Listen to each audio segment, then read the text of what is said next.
오늘의 사건 반장입니다. 조기 귀국한 김태규 대한배드민턴협회 회장이 안세영 선수의 작심 발언과 관련해 갈등은 없었다고 선을 그었습니다. 한국에 가서 다 이야기하겠다고 말했던 안 선수는 귀국 후 입장을 밝혔습니다. 8년째 자전거를 아파트 복도벽에 걸어놓은 입주민으로부터 고소를 당했다는 관리소장의 제보가 들어왔습니다. 관리소장은 억울함을 호소하며 아파트 입구에서 1인 시위를 하고 있습니다. 뾰로롱! 아유, 안녕하십니까. 오늘이 세상에 가을에 문턱 입추랍니다. 입추. 그런데 왜 이렇게 더워? 아유, 정말 짜증나. 자, 좋습니다. 진실 추적자 사건 반장 시작합니다. 10년 전 미성년자 성폭행 혐의로 실형 살고 나왔던 가수 고영욱 씨. 최근 유튜브 채널 개설했죠. 그것도 지금 논란인데 오늘 한 매체와 인터뷰에서 전과가 있으면 아무것도 못하고 그냥 조용히 지내야 하는 건지 너무 혼란스럽습니다. 뭐 했답니다. 글쎄요. 전과도 전과 나름이겠고 무엇보다 연예 활동을 다시 하려니까 답이 안 보이는 거 아닐까요? 예. 자, 오늘 출연자 소개해 올리죠. 백다희 아나운서, 박지훈 변호사, 박상희 한국열린사이버대 교수, 양지열 변호사 나오셨네요. 안녕하세요. 안녕하세요. 예. 우리 가족 사반 시간 맞춰서 저녁 식사해요. 김주, 홍, 이성미, 김예랑 가족 이름 다 불러주셔 하신 김아리님. 자, 우리 집 반려견 꿍이도요. 전기차 정말 무섭구만 하면서 TV 속 사건 반장 봅니다 하신 정승룡님.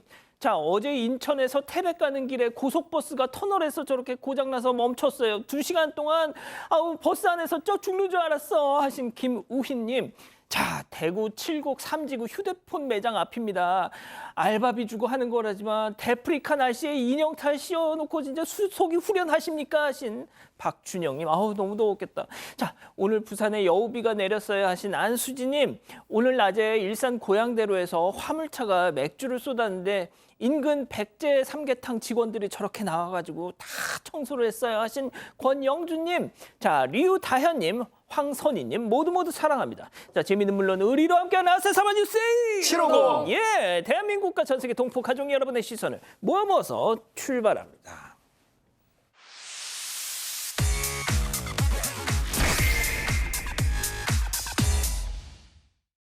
첫 번째 달려보죠. 너무 충격적입니다, 이거. 예. BTS 슈가 음주운전 입건입니다. 자, 군 복무 중인 BTS 슈가 씨 갑자기 음주운전이라뇨. 자, 이게 어떻게 된 일입니까, 슈가? 네, 슈가는 현재 사회복무요원으로 병역을 이행하고 있습니다. 어젯밤 용산구 한남동 소재의 노상에서 전동 스쿠터를 타다가 혼자 넘어졌는데요. 이 모습을 마침 근처를 순찰하던 대통령실 일대를 경호하는 경비단 직원이 발견했다고 합니다. 바닥에 쓰러져 있던 슈가를 일으켜 세우면서 술 냄새가 나는 걸 확인했고 음주운전이 의심되자 지구대에 바로 인계했다고 합니다. 당시 직원은 슈가가 누군지 몰랐다고 하는데요. 경찰이 음주 혐의로 입건해서 조사한 결과 혈중 알코올 농도는 면허 취소 수치 0.08% 이상이었다고 합니다. 처음 보도됐을 당시에는 슈가가 탄 게 전동 킥보드로 알려지기도 했는데요. 그런데 경찰은 안장이 있는 모델이어서 전동 스쿠터에 더 가까운 형태 이렇게 밝혔습니다. 그러니까 도로교통법상 안장이 달려있는 건 스쿠터로 분류가 되는데 하이브 측이, 소속사 하이브 측이 우리 슈가가 킥보드를 탔다라고 보도자료를 내면서 지금 뭐 사건을 축소시키려고 했는 거 아니냐 뭐 이런 또 논란도 있던데, 자, 박상희 교수님 1세대 아이돌 대선배로서 한 말씀 좀 해주시죠. 네, 무료 BTS이기 때문에 제가 느끼는 감정하고는 좀 비교가 안 될 정도로 많은 팬들이 충격을 받으시고 지금 BTS 쪽에서도 굉장히 당황스러울 것 같아요. 지금 팬 서비스에 어젯밤 식사 자리에서 술을 마시고 전동 킥보드를 타고 귀가했는데 전동 킥보드라고 밝혔습니다. 가까운 거리라서 이제 안이하게 생각했고 음주 상태에서는 전동 킥보드를 타면 안 된다라는 점을 미처 인지하지 못했다. 그래서 면허 취소 처분과 범칙금이 부과됐다. 그리고 부지에서 너무나 잘못했고 사과드리고 앞으로는 이런 일 없도록 더욱 주의하겠다라고 고개를 숙였습니다. 그리고 이제 병무청은 근무 시간에 일어난 사고는 아니고 또 사회복무와 관련된 사안도 아니기 때문에 병무청 차원의 경고는 없을 것이다라고 밝혔습니다. 그렇군요. 알겠습니다. 계속 좀 지켜보죠. 자, 다음 이어가죠. 공포의 소변 테러입니다. 가급적이면 식사 시간이라서 저희가 이런 거 전해드리지 않으려고 했는데요. 너무 소름 끼치는 사건이라서 준비했습니다. 만나보시죠. 자, 대낮에 유리창 앞에 서 있는 저 남자, 몸을 비틀비틀하면서 쏴 하고 있는데요. 자, 문제는 여기가 가게 유리문입니다. 안에 사람이 가득해요. 대놓고 구경하라는 듯 저 짓을 하고 있는 겁니다. 그것도 아주 오랫동안. 아, 이게 도대체 뭡니까, 얘? 예? 정말 얼굴을 공개하고 싶은 충동을 방송 시작 1분 전까지 제가 고민을 했다는 거 아닙니까? 네, 그럴 법한 상황입니다. 이게 어떻게 된 거냐면 이 제보해 주신 분이 지난해 7월부터 무인 가게하고 요식업을 동시에 이렇게 시작을 하셨다라고 합니다.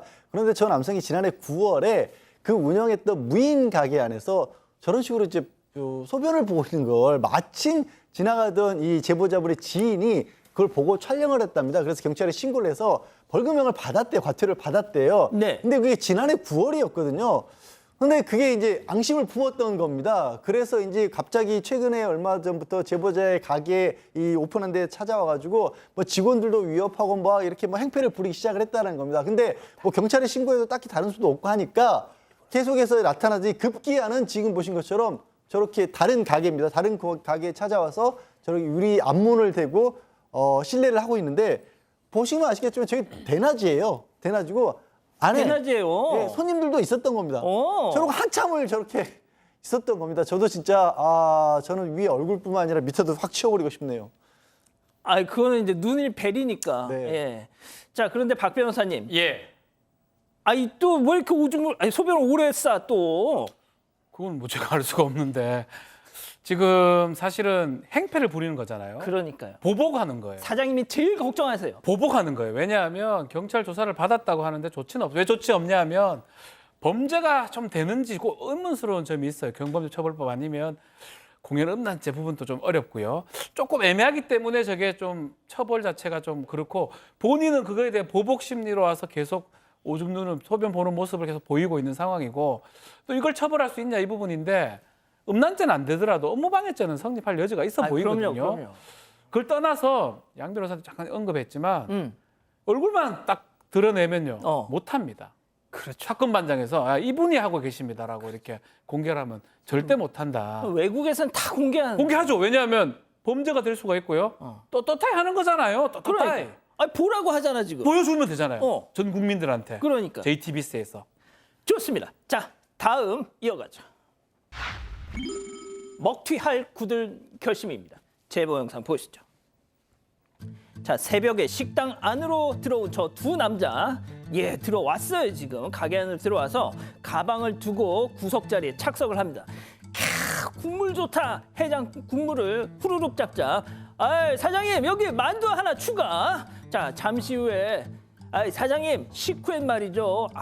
저 먹고 사장님, 식후엔 연초 한번 피워줘야지. 우리 가는 거 아니에요. 오해하지 마셔. 알지? 하면서 식당 밖으로 저렇게 유유히 걸어 나가는데요. 야, 어디가? 자, 두 놈은 그렇게 담배 연기와 함께 사라졌습니다.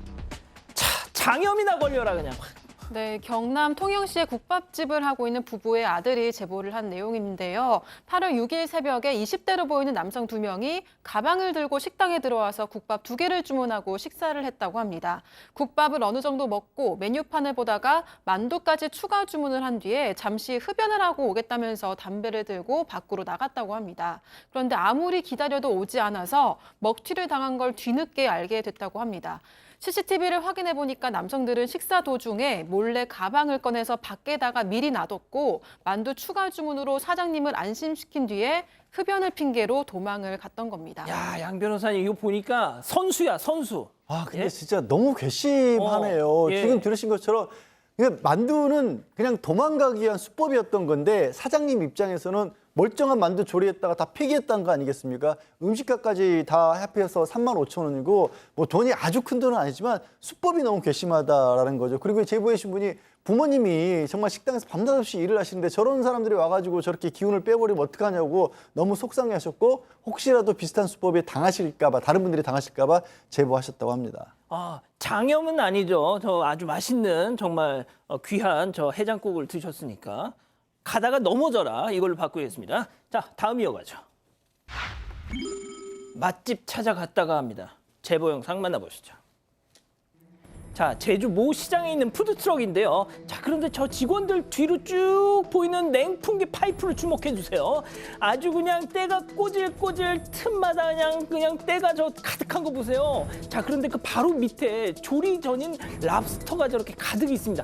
아니, 때가 양념도 아니고 걱정 한가득인 손님 속도 모르고 뭐가 좋다고 저 직원들은 또 둠칫둠칫 또 리듬을 타고 있어. 자, 박 변호사님, 예. 꼭 제 책상을 보는 것 같습니다. 제 책상이야 저만 쓰니까 상관은 없지만 저거 먹는 거잖아, 저거. 제 책상도 비슷한 것 같은데, 자, 문제는 저기가 아주 유명한 SNS에서 맛있다고 소문난 랍스타 푸드트럭 랍스타 가게라고 합니다. 자, 지금 보이는 것처럼 지금 냉풍기 틀고 있는데 파이프에 아주 더러운 때가 이래 있고 밑에 이제 식재료 랍스타가 준비되어 있는데 까딱하면 떨어질 수도 있는 식재료, 그 검은 그 재들이 그런 상황인데도 저렇게 하고 있고, 아마 이 종업원이나 음식 조리하는 사람들이 모르고 있는지 뒤에서 손님들을 보면 불안합니다.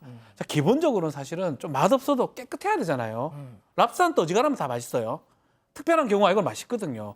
양념도 저래 묻어 있으면 안 되거든요. 검은 거는 때 아니겠습니까? 그게 들어가잖아요. 안 됩니다. 랍스타에 대한 예의가 아닙니다. 얼마나 비싼 음식 재료 아닙니까? 그래서 조금 깨끗하게 좀 하자. 기름때 정도는 이해할 수 있지만 저렇게 시커먼 걸리면 안 된다라는 게 일반적 의견입니다. 그러니까요. 자, 좋습니다. 마지막 사연으로 가보죠. 사기 결혼 아닌가요? 집단지성의 판단이 필요하시답니다. 네, 상의도 없이 시댁 근처로 신혼집을 얻은 남편 때문에 골치 아프다는 사연입니다. 사연자는 20대 여성으로 6개월의 짧은 연애 후에 결혼을 준비했습니다. 남자친구가 빨리 결혼하자고 재촉을 했는데 결혼식장, 신혼여행지 이렇게 논의를 하려고 해도 집부터 정하자면서 신혼집에 유독 안달이 나 있었다고 합니다. 그렇게 남자친구가 봐놓은 신혼집은 2명의 직장과 가깝지도 않았다고 하는데요. 하지만 입지와 가격이 괜찮아서 돈을 반반 내고 대출도 받아서 전세 계약을 마쳤다고 합니다. 그런데 전세 계약을 마치자마자 남자친구는 우리 엄마 집에 가자면서 홀 시어머니가 사는 집에 데려가는데요. 알고 보니까 신혼집과 걸어서 단 5분 거리였다고 합니다. 아이고. 왜 시댁하고 가깝다는 말을 안 했냐고 물었더니 남자친구는 그게 무슨 상관이냐, 주변을 보니 이 아파트가 좋아서 계약한 거다, 이렇게 시치미를 뚝 뗐다고 합니다. 별 간섭이 없을 거라는 말만 믿고 결혼까지 했는데 아니나 다를까 평일 주말 밤낮 할 것 없이 와서 밥 먹고 가라 이렇게 불러내기 시작했다고 합니다. 심지어 시어머니가 신혼집 근처를 지나가다가 집에 불이 꺼져 있으면 사연자에게 전화를 해서 너는 집에 안 있고 어디 갔니? 라면서 타박을 했다고 하는데요. 남편도 점점 귀찮아졌는지 모임과 약속을 핑계로 어머니의 연락을 무시하기 시작했다고 합니다.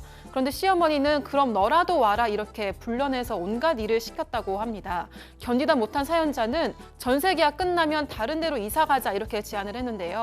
그런데 남편은 이렇게 조건 좋은 집이 어디 있냐, 돈 모아서 이 집을 사자 이렇게 폭탄 선언을 했다고 합니다. 아이고. 남편이 상의도 없이 시댁 근처로 신혼집을 구했는데 이거 사기 결혼 아닌가요? 라고 사연을 보내왔습니다.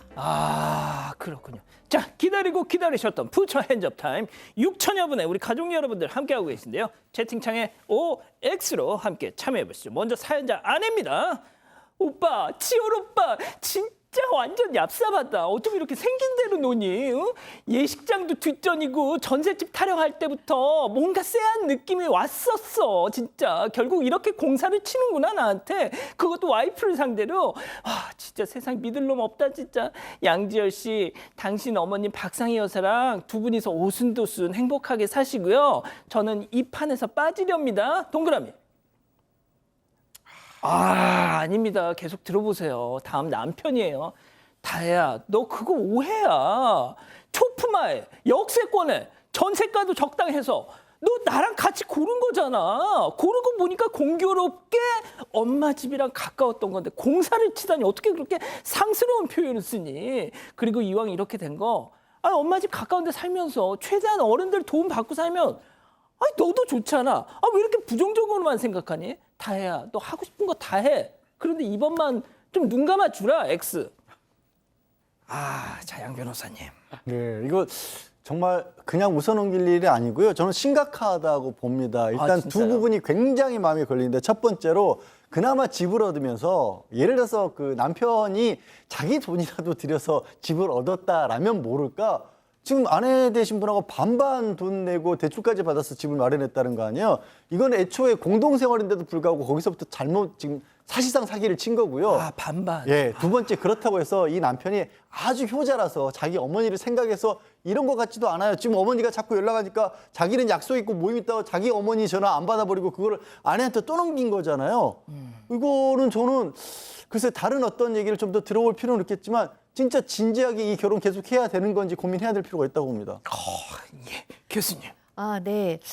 저도 뭐 동그라미를 들었습니다만 저는 사실 그렇게 뭐 양 변호사님처럼 이렇게 강력한 입장은 아니에요. 왜냐하면 질문이 사기 결혼 아닌가요? 라는 것이었는데 저는 남편이 속인 것은 맞다. 근데 사기 결혼이라고 보기는 좀 어렵다라고 생각해요. 그러나 신혼집은 사실 이 부인한테도 굉장히 중요합니다. 왜냐하면 친정 옆에 있고 싶죠. 친정 가족들하고 있고 싶죠. 그렇기 때문에 정말 솔직하게 얘기해서 의논해서 가장 행복할 수 있는 위치를 정했어야 되는데 이 남편이 몰래 자기네 집 가까이에 있는 것은 맞아요. 그러니까 그러고 보면 또 사기기도 하고. 네, 근데 법적인 결혼은 아닌 것 같고요. 어쨌든 거짓말은 했다.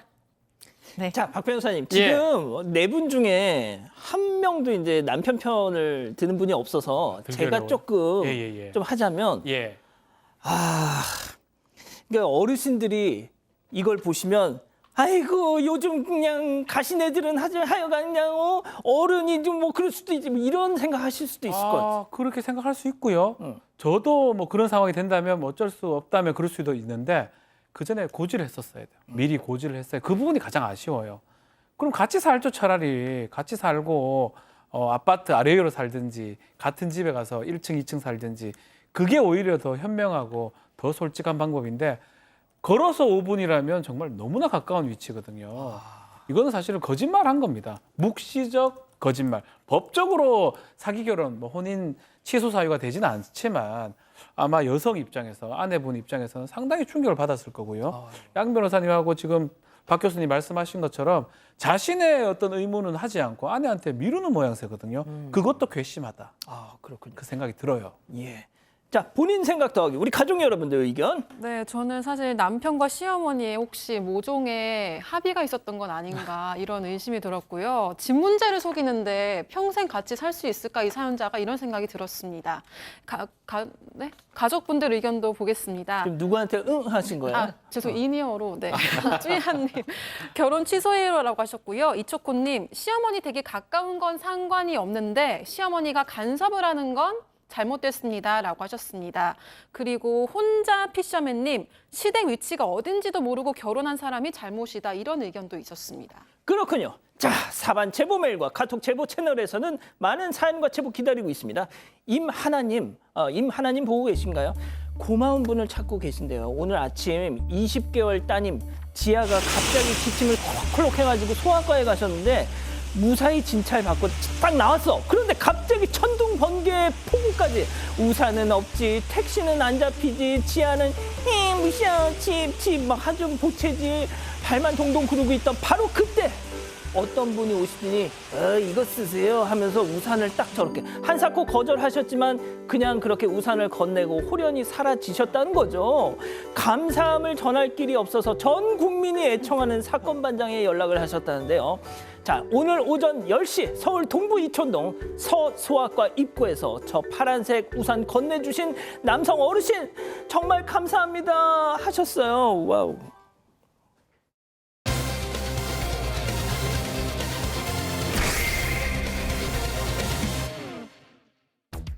조기 귀국한 김태규 대한배드민턴협회 회장이 안세영 선수의 작심 발언과 관련해 갈등은 없었다고 선을 그었습니다. 한국에 가서 다 이야기하겠다고 말했던 안 선수는 귀국 후 입장을 밝혔습니다. 엇갈리는 양측의 입장을 짚어봅니다. 자, 몇 시간 전에 이 안세영 선수가 귀국을 했습니다. 그 어디죠? 드골 공항, 파리의 드골 공항에서 출국 전에는 한국 가서 다 얘기하겠다 이렇게 했었는데요. 과연 한국에 와서 귀국을 해서 뭐라고 했을까요? 체크포인트 짚어보죠. 싸우자는 거 아니다. 자, 일단 자, 무슨 얘기를 했는지부터 한번 들어보시죠. 일단 제가 드리고 싶은 말씀은 저는 정말 싸우려고 하는 의도가 아니라 저는 정말 운동에만 전념하고픈 그런 마음을 호소하고 싶은 마음에 그렇게 이해해달라는 마음으로 말씀을 드린 거고요. 이제 막 도착을 했는데 아직 제가 협회랑도 이야기한 게 없고 또 팀이랑도 아직 상의된 게 없어서 더 자세한 거는 제가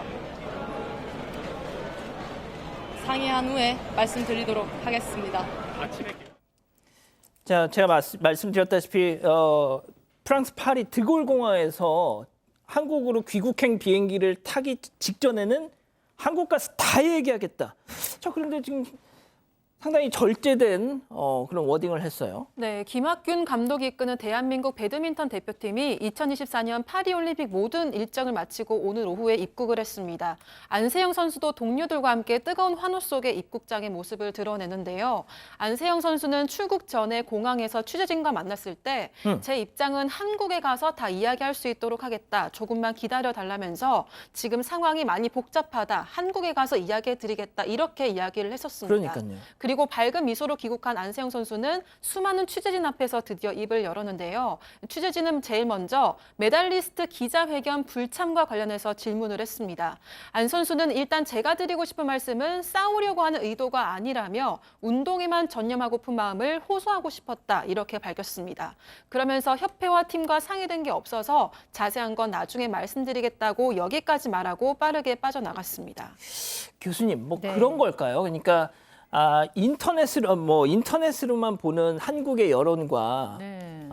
막상 한국에 와서 딱 접한 막 이 취재진의 숫자 이걸 보면서 아이고 내가 한 말이 이렇게 큰 평지풍파를 낳았나? 좀 그런 걸까요? 그런 느낌도 있을 것 같고요. 저는 이제 파리에서도 워낙에 이제 한국 뉴스를 보면 뉴스가 어마어마했잖아요. 그 협회장께서도 계속해서 인터뷰를 하고 이러니까 생각보다는 그 파문이 크다는 생각이 들었고 그래서 말을 아끼는 게 아닐까, 조심하는 게 아닐까라는 생각이 들었어요. 어쨌든 그 귀국 후 받은 첫 질문이 메달리스트 기자회견에서 기다리라고 협회에서 얘기를 했다는데 협회에서는 그렇게 말한 적이 없다고 한다. 이 부분에 대해서 어떻게 생각하시냐라고 얘기를 했더니 이 부분도 논란이 많아서 말을 자제하겠다라고 얘기를 하고 또 김태규 회장이 안 선수와 갈등이 없었다라는 얘기에 대해서도 다 상의해 본 후에 말씀드리겠다. 협회와 최대한 빨리 얘기하도록 하겠다. 직답을 피하고 인터뷰를 마쳤습니다. 대한배드민턴협회 김태규 회장은요, 원래는 이 안세영 선수 그리고 다른 선수단하고 함께 귀국행 비행기를 타고 오려고 했었는데 갑자기 일정을 바꿔서 오늘 오전에 왔습니다. 자, 기자들을 만나서 인터뷰를 했는데요. 그 내용 잠깐 들어보시죠. 부상 관련은 오진이라는 거는 한번 확인을 해봐야 될 것 같고요. 마음적으로는 가슴이 아프고 사실 협회에서 무슨 잘못을 많이 한 것처럼 비춰지는데 보도 자료를 한번 보시면 거기서 이해하실 부분이 많을 거예요. 갈등이 있은 적 없고요. 제대로 다 선수 생활을 했고 오진 났던 부분에 대해서만 제가 한번 파악을 해서 그 보도 자료 때 같이 내드릴게요.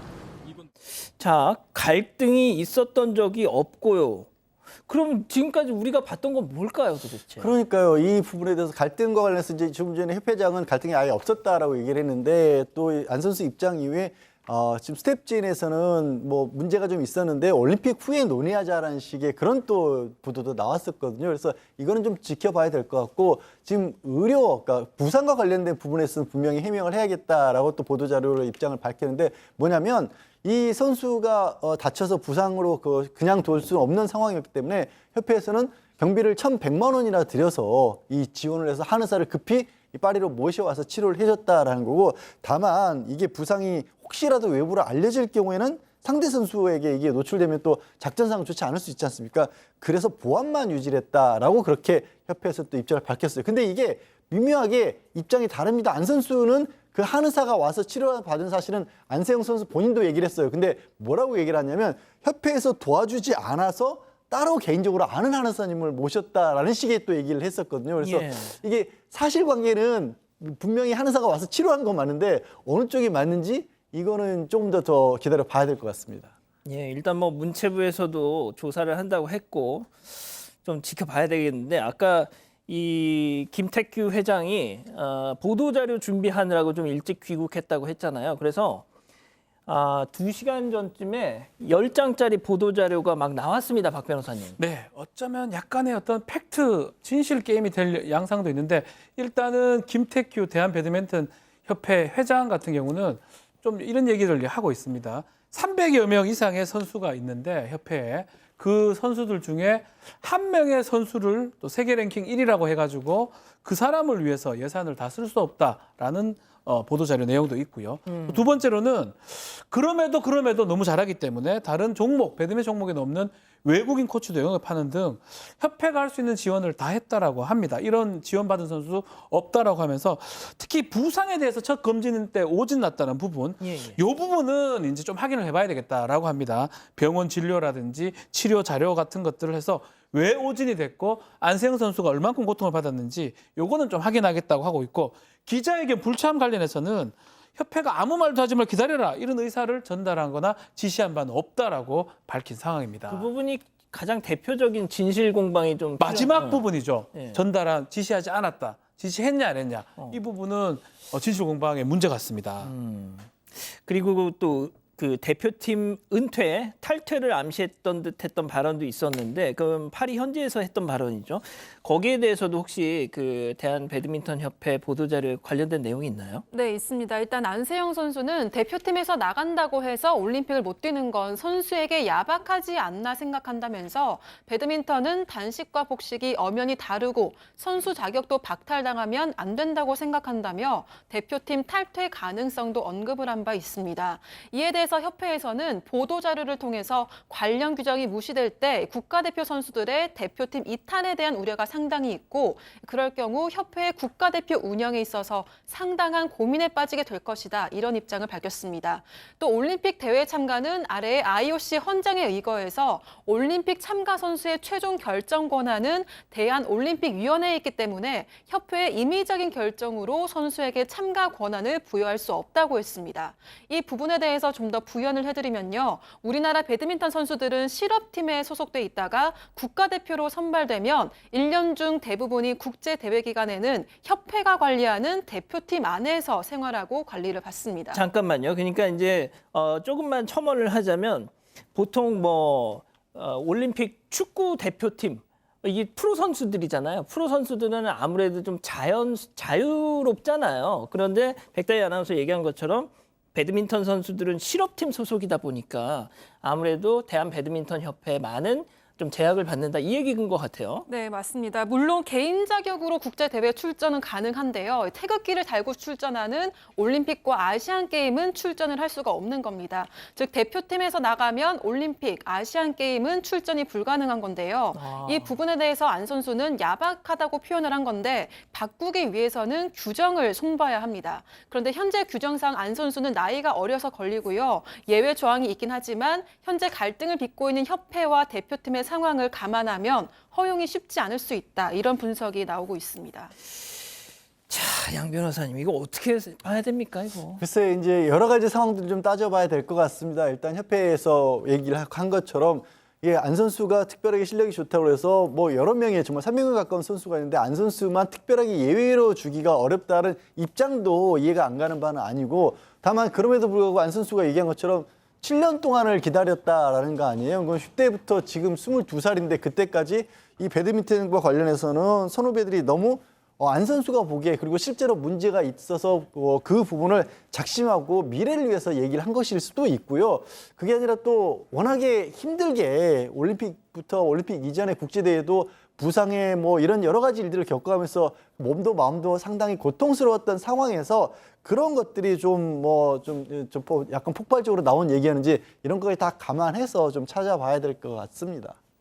아까 그 대한배드민턴협회 회장의 워딩 중에서도 300명의 선수들이 소속이 돼 있는데 어떻게 한 선수만을 위해서 많은 예산을 쓰겠느냐 이런 얘기가 있었잖아요, 교수님.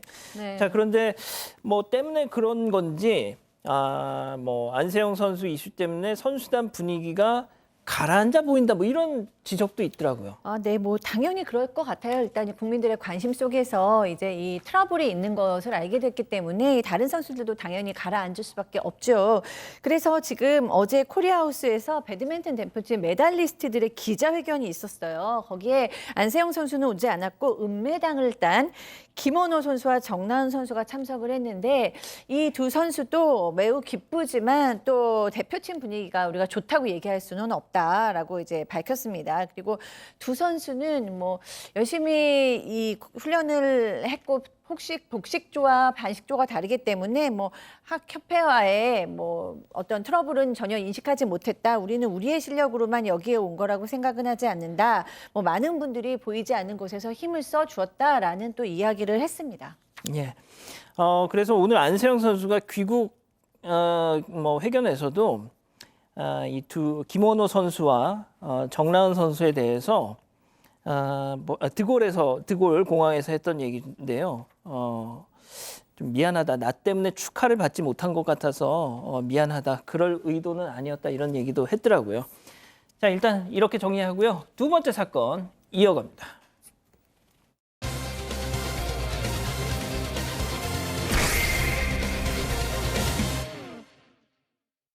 한 아파트 복도벽에 걸려있는 자전거 한 대. 그런데 그 아래도 또 소화전 앞에도 자전거가 세워져 있습니다. 해당 아파트 입주민들은 관리소에 자전거를 치워달라며 민원을 넣었고 결국 관리소장이 나섰는데요. 이 자전거로 인한 다툼은 5개월째 이어지고 있습니다. 법적 공방으로까지 번졌는데요. 그동안 도대체 무슨 일이 있었던 걸까요?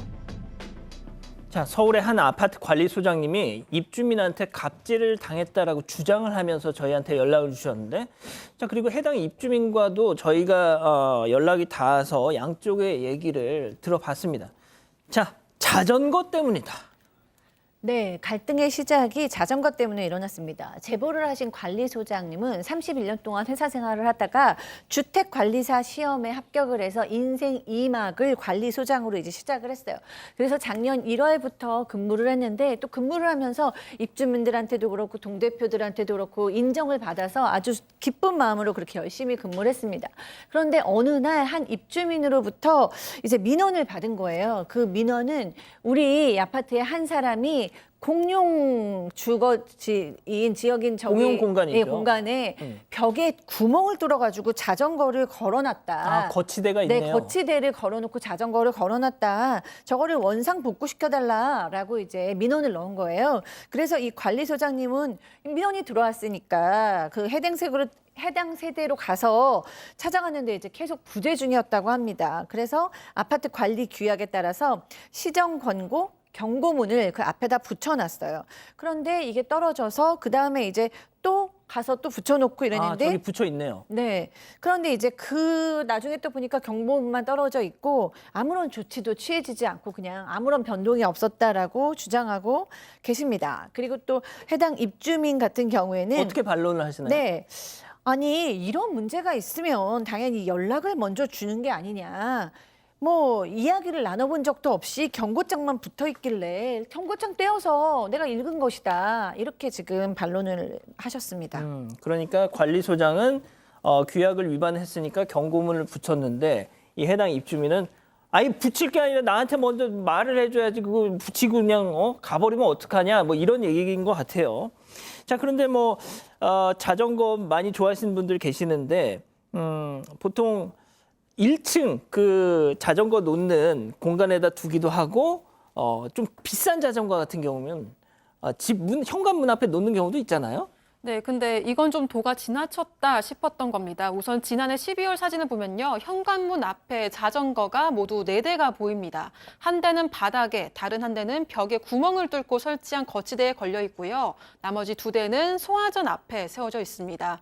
관리소장은 소방 점검 시에 과태료를 물 수 있으니까 어렵겠지만 빨리 치워달라고 안내문을 부착했다고 하는데요. 이후 다행히도 소화전 앞 자전거 그리고 화분은 모두 깨끗하게 치워졌다고 합니다. 그런데 벽에 차에 걸쳐놓은 자전거는 여전히 치워지지 않았다고 하는데요. 알고 보니까 해당 입주민은 이 아파트에 입주 후에 8년 동안 이렇게 자전거를 매달아 놨다고 합니다. 해당 입주민의 주장도 전해드리면요. 네네. 이사 올 당시만 해도 벽을 뚫고 못을 박는 게 법적으로 문제가 없었다. 당시 아파트 관계자도 못 박는 거를 보고 갔고 그 이후에 문제 없이 잘 지냈다. 이렇게 주장을 했습니다. 자, 이겁니다. 아니, 문제없이 8년 동안 잘 지내는데 왜 이제 와서 새삼스럽게 뭐 난리야라는 입주민의 주장. 아니, 민원이 들어왔으니 해결하는 건데 그게 내일인데 이게 뭔 소리입니까 하는 관리소장의 주장이 지금 이렇게 붙고 있습니다. 체크포인트 짚어보죠. 집안의 화평 깨지 마세요. 자, 이 일로 결국 이 두 사람이 직접 만나서 얘기를 했답니다. 그 대화 직접 들어보시죠. 제가 제일 중요시하는 거는요. 저는 여기서 편안하게 살고 싶습니다. 소녀들이 갑자기 하늘에서 떨어져가지고 제가 살고 있는 이 집안의 화평을 느끼지 마세요. 오늘 벽을 뚫은 걸 동의를 받았습니까? 받았어요. 누가 언제 받았습니까? 그 앞집하고 그 출수에 있는 관리 주체의 동의를 받았습니다. 혹시 제가 목적이 됐습니다. 서로서로는 안 했지만은 자체 문제가 있으면 사례까지 제가 할 겁니다. 시키기에 맞다고 관리 주체에서 그 일을 하라고 민원이 들었습니다. 그걸로 인해서 피해본 사례가 없어요. 다른 설문물에 물이 샌다든지 화재가 났다든지 해가지고서는 그거에 대해서 얼마의 손해가 있었다는 걸 입증을 하셔야죠. 아, 양 변호사님 진짜 뭐 팽팽하네요. 예, 양쪽의 입장이 완전히 갈리고 있습니다. 일단 자전거를 쓰고 있는 그 입주민 같은 경우에는 이렇게 얘기를 하는 겁니다. 처음에 같은 축 주민들에게는 분명히 그 동의를 받고 이 거치형 벽을 뚫었다라는 거고요. 또 아파트 관리 주체로부터도 암묵적으로 동의를 받았다라는 겁니다. 그러니까 만약에 여기에 대해서 누군가 민원을 제기하려면 실제로 피해를 입었다라는 사실을 입증해서 민원을 제기해야 된다라는 거고, 정말로 손해가 있다라면 내가 다 그 배상해주겠다라는 게 지금 그 자전거를 건 이분의 입장인 거고요. 관리소장은 다른 사람이, 다른 아파트 다른 입주민이 이걸 문제를 직접 제기하려고 해도 혹시라도 이제 불편해질 수 있잖아요. 그래서 자기를 통해서 이걸 해결하려고 했기 때문에 자기가 나선 거고, 또 이 관리소장 주장은 지난 전임 소장하고 또 입주자 대표 회장도 이 문제 때문에 4년 정도 골머리를 앓아왔다. 그게 쌓여왔어 이제 자기가 나선 거라는 그런 얘기인 거고, 이제 입주민 동의도 아까 이제 그 자전거 건 쪽에서는 같은 층 주민들 동의를 받았다고 했지 않습니까? 그래서 근데 이 관리소장은 저기에 저 아파트 라인에 저 자전거를 걸어 놓으신 분 말고 나머지 36세대가 있는데 그 36세대에 물어봤더니 30세대는 우리는 동의한 적이 없다. 이렇게 또 얘기를 했다라는 겁니다. 그래서 근데 틀린 말은 또 아니에요. 왜냐하면 저 자전거 걸어 놓은 분도 같은 층에 동의를 받았다고 했지 전체 세대 동의는 또 아니었기 때문에 이게 둘 다 맞는 얘기일 수도 있어요. 자, 보통 이렇게 갈피를 잡을 네. 수가 없으면 권위를 가진 관의 판단을 따르잖아요. 그래서 구청에 찾아가서 문의를 좀 합니다. 제3자의 판단을 좀 받아보려고 했던 것 같습니다. 입주자 대표회에서 그런 결정을 내렸고, 구청에 가서 이게 공용 부분인데 이런데 자전거 벽걸이를 해가지고 자전거 하는 게 어떠냐라고 질문을 해봤고요. 결국은 구청에서는 뭐 몇 동 몇 호 앞에 공용 벽면에 거치용 자전거 이거 관련해서 관리 주체가 공동주택관리법에 따라서 유지 관리해야 할 사안이고 현장에서 조치하라라고 얘기를 했고요. 그럼 관리사무소 손을 들어준 거 아니에요? 그렇죠. 주체의 손을 들어준 겁니다. 그러니까 이 공문을 공익적 목적으로 이걸 게시를 하고 했는데 이 관리소장이 문제는 그 다음에 또 일이 좀 일어납니다. 이 입주민, 해당 입주민이 고소를 합니다. 관리소장을. 왜요? 왜 고소를 했냐면 그 구청 공문에 따르면 동호수가 그대로 적혀 있는 거예요. 동호수는 나를 특정할 수 있는 개인정보 유출이다 해서 개인정보보호법 위반으로 지금 고소를 한 상황이고요. 개인정보법 사실은 어떤 거냐면 성명이나 주민번호, 영상, 얼굴 이런 게 개인정보거든요. 근데 이제 다만 그런 것도 있어요. 어떤 특정 정보하고 합치면 그 개인을 알 수 있는 거. 네. 동호수하고 합쳐서 알아진다면 그것도 개인정보 될 여지가 있습니다. 아마 그거를 근거로 해서 개인정보법 고소를 지금 한 걸로 보입니다. 야, 양 변호사님 이거 이 관리소장님 되게 곤혹스러운 상황이. 여기서 끝나질 않았습니다. 이것도 물론 관리소장 주장입니다만 이번 주 초에 이 아파트에 다른 입주민이 구청에 직접 민원을 제기를 했다고 합니다. 그래서 구청 담당 직원이 이 관리소장이 아니라 경비원분하고 현장 조사를 나왔다라는 겁니다. 그래서 현장을 보고 나서 이거 정리하지 않으면 관리 주체에도 우리가 과태료를 내게 부과할 수밖에 없다라고 그렇게 답변이 왔다라고 하는데 이게 이 관리 주체에게 부과한다는 얘기는 사실은 아니, 내가 과태료까지 내야 돼요? 관리소장이 이거를 책임져야 될 상황이 벌어졌죠. 관리 주체, 관리단이 따로 있긴 하지만 실질적으로 저기를 맡고 있는 사람은 관리소장이니까 관리 주체, 그러니까 주택관리단이나 이런 데서는 관리소장 당신이 이걸 해결을 못했기 때문에 당신이 이걸 다 부담해라 이렇게 나올 수도 있지 않습니까? 아하. 그래서 관리소장 같은 경우는 오늘자로 엿새째 1인 시위를 또 하고 있다고 합니다. 그렇군요. 하지만 이 해당 입주민은 민원 제기한 사람 누구야? 이렇게 밝히라고 하면서 관리소장을 오히려 거짓말쟁이로 매도하고 있다. 뭐 이렇게 또 주장을 하고 계시네요. 자, 근데 이게 지금 갈등이 5개월째랍니다. 그리고 지금 1인 시위까지 하고 있다는 얘기 들으셨죠? 자, 그런데 조금 또 안타까운 소식이 전해졌대요. 이 관리소장 얘기 들어보시죠. 18일자로 권고서 기각하겠습니다. 19일부터는 새로운 후임 소장이 옵니다. 제가 쓰러지면 중대재해처벌법으로 저 관리업체도 피해가 있잖아요. 받아들이기로 했고요. 공익 목적 말고는 제가 그분한테 해를 끼칠 이유가 전혀 없거든요. 저는 아프면서까지 민원 해결을 위하고 입주민을 보호하려고 한 건데 왜 최선을 다한 정한 과태료를 맞아야 되냐고요. 아이고, 권고사직, 아이고. 네네. 이래저래 뭐 굉장히 좀 괴로우신 상황인 것 같습니다. 이 관리소장님 지금 권고사직 당하신 후에 뭐 정신과 치료도 받고 있고 병원에서도 계속 좀 치료를 받아야 된다라고 이제 조언을 했다라고 얘기를 하고요. 잘 때마다 그 입주민의 모욕과 폭언이 계속 연상이 된다, 잠도 못 잔다라고 얘기를 했어요. 그리고 이제 관리소장을 고용한 업체에서는 잠깐 쉬라고 얘기했지만 본인이 쓰러지면 관리업체도 피해가 갈까봐 이제 그만두는 거라고 얘기했고 법적 사각지대에 놓인 관리소장들을 보호할 수 있는 법률이 마련돼야 된다라고 이제 주장도 하고 계십니다. 이번 사안에 대해서도 주택관리사협회와 공동 대응에 나설 것이다라고 밝히기도 하셨습니다. 박 변호사님 그냥 뭐 제3자 입장에서 그냥 좀 원만하게 합의를 하셨으면 좋겠는데 그게 가장 좋은 것 같아요. 그렇지만 아직까지 그 자전거 이 복도에 그게 걸려 있고 뭐 물건 같은 것도 올려져 있다는 얘기도 있고요. 입주민도 주장을 계속 하고 있습니다. 이게 지금 현재 그대로입니다. 저 무슨 물건 걸려 있죠? 그 해당 입주민도 자신이 법적으로 아무 문제가 없는데 왜 철거를 해야 되냐? 이거 오히려 지저분하지 않고 더 좋지 않느냐 이런 입장을 좀 보이고 있습니다. 그래서 저 부분이 지금 공용 부분으로 보이거든요. 전유 부분인지 그런 것들을 법적으로 따져보면 정답은 사실 나올 것 같은데요. 어쨌든 법적으로 문제 있는지 없는지는 좀 더 한번 따져봐야 될 것 같습니다. 이게 참 모르겠습니다. 다른 건 모르겠지만 이 권고사직, 그러니까 밥벌이를 잃는다는 그거는 저는 좀 글쎄요. 안타깝네요.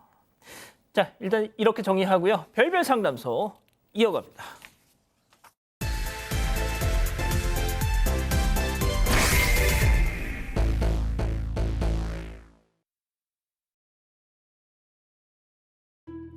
만삭의 아내와 남편 간의 말다툼이 벌어졌습니다. 문제의 발단은 아내의 손에 들린 빈 페트병 때문이었는데요. 결국 이 다툼으로 시가에 찾아간 아내. 하지만 시부모님은 충격적인 반응을 보였습니다. 대체 아내에겐 무슨 일이 벌어진 걸까요? 자, 제보 사연입니다. 남편 때문입니다.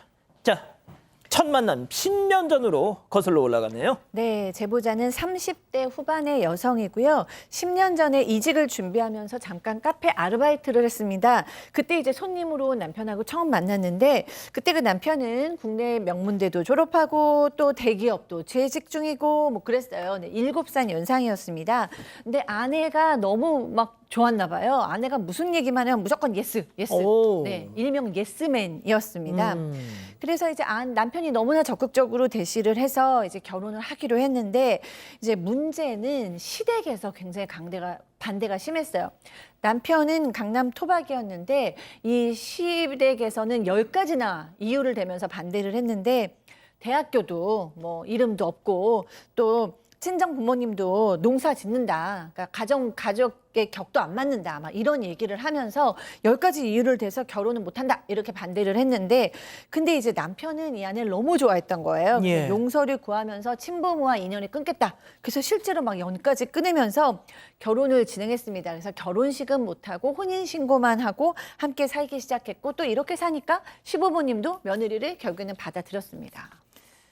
자, 그런데 그 이후에 뭔가 좀 남편이 예스만 하다가 변했으니까 지금 이 소식을 전해드리는 걸 거 아니에요? 네, 맞습니다. 이 남편은 신혼 초기까지는 잘 대해주는 듯 했지만요. 아내가 임신을 하면서 살이 찌기 시작하니까 너무 뚱뚱하다, 적당히 좀 먹어라 이렇게 아이고. 눈치를 주기 시작했다고 합니다. 누구네 집 와이프는 임신을 해도 미혼처럼 예쁘던데 이렇게 비교까지 했다고 하고요. 또 어느 날부터는 일주일에 한 번씩 가계부를 확인하고 검사를 하면서 아내가 최저가로 샀는지 아닌지 인터넷에 가격 비교를 하며 검사를 했다고 합니다. 아내가 하소연을 해도 장난이다 이렇게 얘기하면서 얼렁뚱땅 넘어갔다고 합니다. 그러던 어느 날 만삭이 된 아내가 남편에게 빈 페트병을 분리수거를 좀 해달라고 부탁을 했는데요. 그렇죠. 남편이 귀찮다면서 거절을 했습니다. 아내가 평소에 내가 쓰레기도 버리고 분리수거도 다 하지 않냐 이렇게 얘기를 하면서 남편의 손에 빈 페트병을 쥐어주려고 했는데요. 했더니 이 남편이 아내를 확 밀치면서 니까짓게 뭔데 나보고 분리수거하라고 명령하냐 이렇게 화를 냈다고 합니다. 만삭의 아내가 바닥에 넘어졌는데도 눈길도 한 번 안 주고 이 남편은 나가버렸다고 합니다. 박 변호사님, 제가 이 사연을 읽으면서 정말 그 남편이란 제가 욕 좀 하겠습니다. 남편이라는 놈 얼굴을 진짜 보고 싶었다니까요. 그러니까 좀 속상하죠. 이렇게 하는 행동은 좀 잘못된 것 같은데. 만삭인데. 그러니까요. 자기 애를 잉태한 거 아니에요 지금?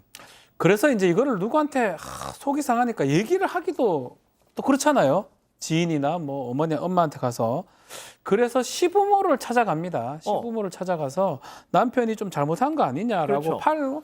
어머니 좀 이래가지고 내가 아빠 이렇게 속상하면서 눈물 흘리고 이렇게 했는데 시어머니가 예예예예 그거 나한테 얘기하니? 라고 얘기를 한 것 같습니다. 그럼 누구한테 얘기해요? 그러니까요.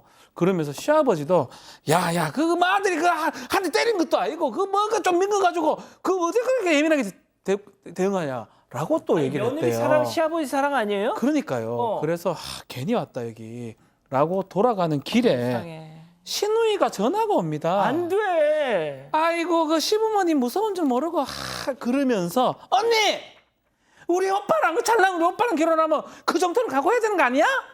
라고 얘기했답니다. 제일 싫어. 짜증나죠. 그럼에도 불구하고 애가 태어나기 때문에 이혼 것도 생각했지만 그냥 버티고 참고 살았다고 합니다. 결국 그래서요 큰 병에 걸리십니다. 그러게요. 이제 진짜 6살 난 딸아이 혼자 살림도 다 도맡아서 했고 마음고생이 겹친 것 때문인지 30대 후반인데 뇌졸중에 그냥 걸려서 쓰러지고 말았습니다. 다행히 응급실로 빨리 갈 수가 있었고 생명에는 지장이 없었는데 후유증으로 약간의 언어 장애도 왔고 오른쪽 팔도 마비가 좀 왔다고 합니다. 남편이 처음에는 또 그나마 뭐 병간을 좀 해줬다라고요. 근데 시간이 그러더니 참 저는 이 말이 정말 충격적인데 왜 아파서 사람 귀찮게 하냐 이런 얘기를 했다라는 겁니다. 급기야는 너 돌보다가 우리도 다 병 걸리겠다고 하면서 딸을 데리고 자기의 본가에 가버렸다라고 합니다. 가족 여러분, 진짜 지금 저희가 전해드린 이 내용, 진짜 대본 쓰고 있네 그러시잖아요. 제가 실제 이걸 보내주신 사연을 봤어요. 그래서 저도 이렇게 사는 사람이 있구나. 30대 후반에 뇌졸중이 오셔가지고 근데 남편이란 작자한테 왜 괜히 아파가지고 귀찮게 시리 이런 얘기를 듣고 사셨어요. 자, 아무튼 재활치료를 막 하셨대. 그래서 틈틈이 6살짜리 딸하고도 이제 자주 보셨다는 거예요. 병원에 입원해 계시니까. 자, 그런데 어느 날 딸이 무슨 얘기를 했다면서요? 네, 좀 이상한 이야기를 했습니다. 이 딸이 엄마 나 조금 있으면 새엄마 생긴다 이런 이야기를 했다고 합니다. 아내가 무슨 소리냐고 물었더니 딸은 친할머니에게 들었다고 했습니다. 결국 아내는 고민 끝에 남편에게 새엄마라는 게 무슨 소리냐 해도 너무하다 이렇게 메시지를 보냈다고 하는데요. 그러자 남편은 그 여자랑은 딱 3번밖에 안 만났어 신경 쓰지 마 이런 대답을 했다고 있었다고 합니다. 한마디로 재발절인 남편이 다른 여자와 만난 것까지 술술 이야기를 한 건데요. 알고 보니까 아픈 며느리가 못마땅했던 시어머니가 이혼했다고 말해줬으니까 미리 재혼할 여자와 만나보라 이렇게 다리를 놔줬던 겁니다. 결국 이번 일로 큰 배신감을 느낀 아내는 자신의 건강을 위해서라도 이혼을 해야겠다고 결심을 하고 이혼 소송을 시작했다고 합니다. 자, 여기까지는 참 잘하셨는데 양 변호사님, 더 충격적인 건 그 다음입니다. 참 이게 어디까지 진짜 저도 믿어지지가 않을 정도인데 이 아내분은 딸을 사실 자신이 키우고 싶은데 몸도 불편하고 그리고 뭐 지금 딱히 그 경제적인 어떤 능력이 있는 것도 아니고 반면에 남편은 대기업 다니고 있고 상대적으로 여유니까 양육권을 남편에게 그렇게 넘기기로 그렇게 합의를 했다라고 합니다. 그렇죠. 그런데 남편이 아픈 아내한테 그럼 너는 대신 양육비를 달라라고 하면서 양육비를 영어 유치원도 보내야 되고 발레 학원도 보내야 되니까 한 달에 200만 원을 계산을 해서 양육비를 주라. 그리고 양육비 준다고 해놓고 중간에 안 내놓는 사람들도 많으니까 앞으로 딸이 성년이 될 때까지 그러니까 20살 될 때까지 14년치를 한꺼번에 달라라고 얘기를 했다라는 거예요. 그럼 거기서도 그치지 않고요. 딸이 지금 아빠랑 같이 있잖아요. 남편이랑. 예. 딸한테 도대체 무슨 얘기를 어떻게 했는지 딸이 이 엄마를 한 번씩 이제 만날 때마다 왜 나를 버리고 갔냐라고 그렇게 왜요? 엄마를 원망을 하다는 거죠. 아무래도 남편이 일종의 가스라이팅을 한 게 아닌가라고 의심하고 있는 상황이라고 합니다. 야, 네 엄마가 너 버렸어. 그러니까 아이가 그걸 듣고 와가지고 엄마한테 엄마 왜 나 버렸어? 6살짜리가 그렇게 의심을 하고 계신다는 거죠. 자, 그럼 여기서 오늘의 궁금증 짚어보죠. 뇌졸중, 후유증 아내한테 양육비로 한 달에 200만 원씩 달라는 이 남편. 아니, 양육비 못 주는 제가 나쁜 엄마인가요? 라고 하셨는데 뭘 나쁜 엄마야, 나쁜 엄마는. 말도 안 되는 얘기고 아까 말씀드린 것처럼 지금 아내분 같은 경우에는 의식주도 친정 부모님 덕분에 겨우 해결하고 있는 상황인 겁니다. 저는 진짜 대기업까지 다닌다는 분이 왜 이런 얘기를 하는지 모르겠고 또 법적으로도요. 양육비라고 하는 게 각 지역 법마다 일종의 그 기준표가 있거든요. 그 기준표가 개인의 소득하고 또 아이의 나이 이런 것들을 고려해서 하고 있는데 200만 원 정도의 양육비를 줄 수 있는 사람은요. 대한민국에 몇 명 안 됩니다. 굉장히 높은 액수이고 게다가 14년치를 한꺼번에 달라고요? 이런 법은 없어요. 정말 말도 안 되는 무리스러운 요구를 하는 겁니다. 자, 그러면 박 변호사님 말씀 먼저 들어볼게요. 네. 아마 좀 전문가의 도움을 좀 얻으셔야 되는데 만약 이혼 소송이 이제 제기된다면 말씀처럼 양육비를 일시불로 줄지 뭐 나눠서 줄지 이거 다 합의를 해야 되는지 법원의 결정 상황이니까 해줄 필요도 없을 뿐더러 200만 원 정도 나오지도 않을 겁니다 아마. 그래서 재판해도 되고요. 그 재판을 하게 되면 본인한테 그 불리한 결과가 나오지 않을 것으로 봅니다. 자, 교수님. 아, 네. 나쁜 엄마냐고 물어보셨는데 나쁜 엄마라니요. 전혀 그렇지 않고 지금 편찮으시잖아요. 어떻게든지 아이를 지키고 싶은 엄마의 간절한 마음이 여기서도 느껴집니다. 도리어 그 남편이라는 사람 저는 정말 인간성, 기본적인 인간의 도리를 안 하는 사람이라서 어떻게 뇌졸중에 걸렸다고 아내를 버리는 것도 모자라서 거기에 대놓고 뭐 막말을 하고 또 이제 몰래 재혼 준비를 하고 아이한테까지 이렇게 얘기하고 좀 과하게 말하면 무슨 소시오패스인가라는 생각이 들 정도로 너무 냉정한 남편으로 보이거든요. 어떻게든지 건강 회복하시고 마음도 좀 회복하셨으면 좋겠습니다. 진짜 가족 여러분들 저희한테 이렇게 제보 사연 주시는 분들 사례를 이렇게 저희가 엄청 밀려 있어요. 지금 별의별 얘기들이 다 있습니다. 자, 우리 가족 여러분들은요? 많이 화를 내셨는데요. 김인수님, 어떻게 아픈 사람에게 양육비를 요구하나요? 웃깁니다라고 하셨고요. 김국환님, 주지 마세요. 이렇게 단호하게 이야기하셨습니다. 그리고 하에탈 동방신기님은 어떻게 재혼 자금 마련을 이혼한 마누라 털어서 하나요? 이런 이야기도 있었습니다. 그러게요. 자, 별별 상담소 이렇게 정리하고요. 잠시 전하는 말씀 듣고 오겠습니다. 피컷 먹는 이 남자 잘해. 특허받은 테스토피크 포뮬러로 남성 활력을 높여주니까. 남자의 성공 테크닉 정관장 RX진 B컵. 깊게 넓게 하나를 선택하라고? 꼭 그래야 돼? 피부에 있어선 욕심쟁이인 당신에게 욕심쟁이 덴서티. 당신이 불필요한 진료를 받을 일 없도록 진짜 진료에 집중하는 진짜 치과 의사들. 당신의 마음, 당신의 치과 의사는 안다. 덴티움. 아이가 다쳤어. 마데카설 출동. 상처엔 진물엔 마데카설로 성공. 옛설 칫솔 마데카설. 사랑하는 사건반장 가족 여러분, 시원한 밤 보내시고요. 저희는 내일도 사반 750 저녁 7시 50분에 다시 옵니다. 안녕히 계십시오.